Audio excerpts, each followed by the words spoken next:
शुरू करছি Ray and Martin question बैंकर page number 55 Haldia government sponsor Vivekananda Vidya Bhavan स्कूलेर पार्टी। तो एखाने रिडिंग स्क्रीने बोलছে said the shopman and scratched his head for a moment as if thinking। সেই দোকানদারটি মাথাটা সে বলল বলে সে তার মাথাটা চুলকোচ্ছিল এবং সে চিন্তা করছিল। Then he drew from his hair a glass ball and said something like this and held it out। তারপরে সে তার মাথায় হাত দিয়ে একটি গ্লাসের একটি কাঁচের বল বের করে দিয়ে বলল, ঠিক এরকম কি? The action was unexpected। ঘটনাটা অভাবনীয় ছিল।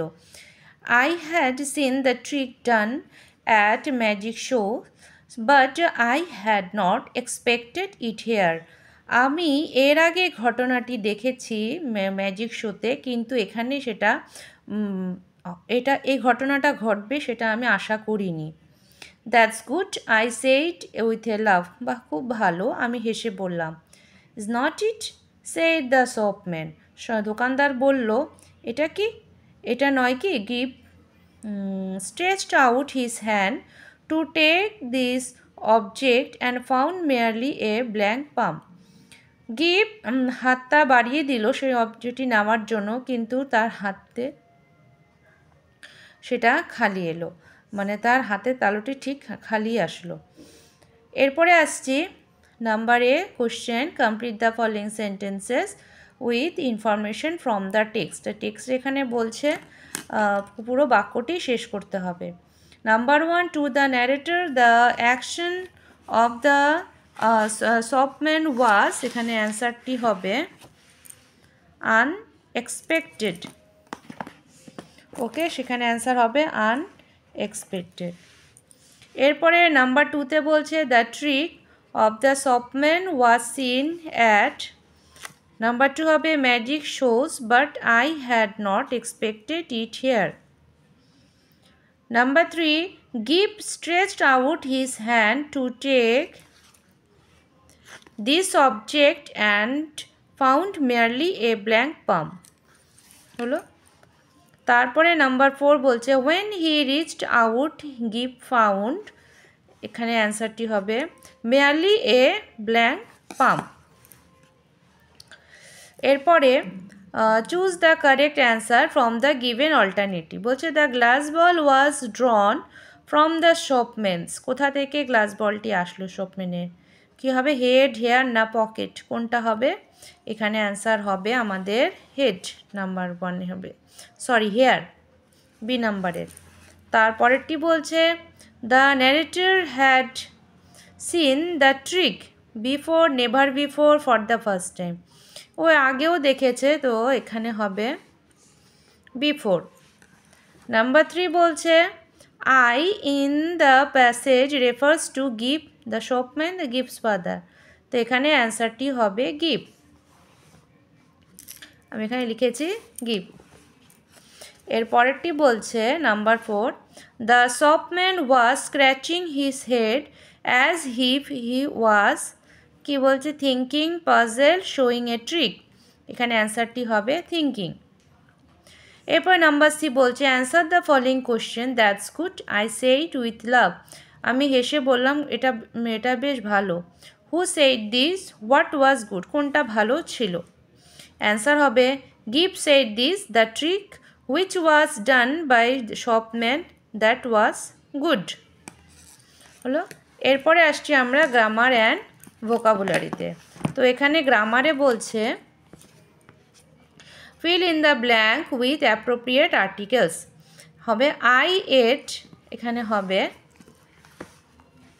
I ate an apple। এরপরে নাম্বার 2তে বলছে I have dash 1 rupee note, এখানে হবে a 1 rupee note।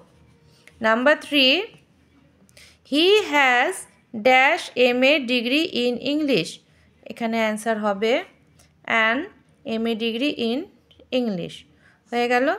এরপরে আসছি নাম্বার 3 পার্টি।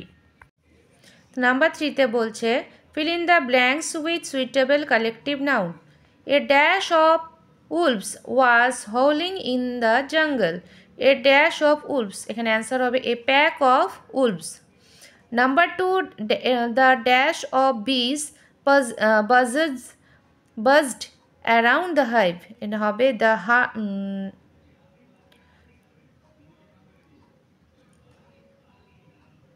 এই যে এ সোয়ার্ম অফ বিস, একটু নাম্বারিং গন্ডগোল হয়ে গেল, সেই জন্য আমার একটু অসুবিধা হয়ে গেল। এটা হবে নাম্বার 2।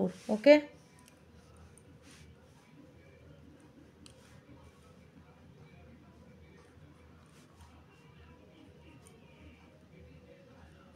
এটা নাম্বার 2, এটা নাম্বার 3, ভুল করে ফেলেছি। এখানে নাম্বার 2 হবে এ সোয়ার্ম অফ বিজ। এখানে নাম্বার 3তে বলছে dash of cows are grazing in the field, হবে দ্য হার্ড অফ কাউস।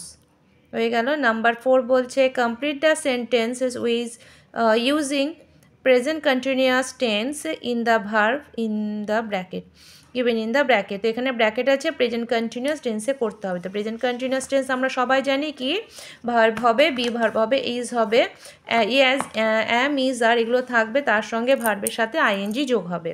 তো যেখানে এখানে আছে উই, তো যেহেতু এখানে উই আছে, এখানে ওয়াচ আছে, তাহলে আমরা উইয়ের সঙ্গে প্রেজেন্ট টেন্সে বসবে আর ভার্বের সঙ্গে বসবে আইএনজি, ওয়াচিং। হয়ে গেল। নাম্বার 2তে বলছে দ্য বয়, এটা থার্ড পারসন সিঙ্গুলার নাম্বার, যেহেতু একটি বয়ের কথা বলছে সেই জন্য এখানে ইজ হবে, ইজ, এখানে ব্র্যাকেটে বলছে হিট, তো এটা হয়ে যাবে হিটিং। নাম্বার 3 দ্য টিচার, এখানে একজন টিচারের কথা বলছে, তাই এখানে ইজ টিচিং হবে।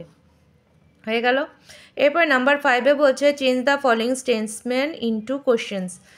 হি উইল গো দেয়ার, তো এখানে আমরা ভাবটাকে আগে নিয়ে আসবো, will he go there. Number 2 বলছে শি ক্যান সিং ওয়েল, তো এখানে ক্যানকে আগে নিয়ে আসবো, can she sing well. Number 3 Mita is reading a story book, তো ইজকে আগে নিয়ে আসবো, is Mita reading a story book. হয়ে গেল আমাদের কোশ্চেন করা হলো। এরপরে আসছি আমরা রাইটিং স্কিলে। তো আমাদের গ্রামার অ্যান্ড ভোকাবুলারি রাইটিং স্কিলে বলছে রাইটে প্যারাগ্রাফে বোট জার্নি, বোট জার্নি মানে নৌকো যাত্রা সম্পর্কে কিছু লিখতে হবে। এখানে বলে দিয়েছে, তোমাদের হিন্টগুলো দিয়ে দেওয়া হয়েছে, তো আমরা লিখবো ঠিক কিভাবে তোমাকে দেখিয়ে দিচ্ছি। তো আমাদের এ বোট জার্নি কীভাবে লিখবো, এটি ছোট্ট করে লেখা হয়েছে খুব সহজ ভাষায়। Last month I went to Mayapur with my 4 friends, গত মাসে আমি আমার 4 বন্ধুর সঙ্গে মায়াপুর গিয়েছিলাম। We went to Mayapur by boat, আমরা বোটে করে গিয়েছিলাম Mayapur. We boat at Nadia, আমরা নদিয়া থেকে বোটে উঠেছিলাম। When we boat we saw moonlit night and it looked beautiful from boat, যখন আমরা বোটে উঠলাম সেখান থেকে চাঁদের আলো দেখতে খুব সুন্দর লাগছিল। It amazed us very much, we enjoy tasty snacks when boat was rippling of the water, যখন নাকি ঢেউয়ের তালে তালে বোটটি চলছিল সেই সময় আমরা স্ন্যাক্স খেতে খেতে খুব আনন্দ উপভোগ করছিলাম। But at the middle of the river there was dark forest, that time we felt afraid, কিন্তু সেই সময় নদীর মাঝখানে মাঝ বরাবর একটি ফরেস্ট থাকাতে আমাদের একটু ভয় ভয় লাগছিল। But we fail thrill of the boat journey, কিন্তু আমরা সেই রোমাঞ্চকর বোটের জার্নি খুব অনুভব করছিলাম। তো এতটুকু লিখলেই হয়ে যাবে, যেহেতু ক্লাস 6-এ সেক্ষেত্রে অতটা বড় না লিখলেও চলবে। তো আশা করি তোমরা বুঝতে পারছো, আর তোমাদের যদি ভালো লাগে অবশ্যই একটি লাইক শেয়ার করতে ভুলো না।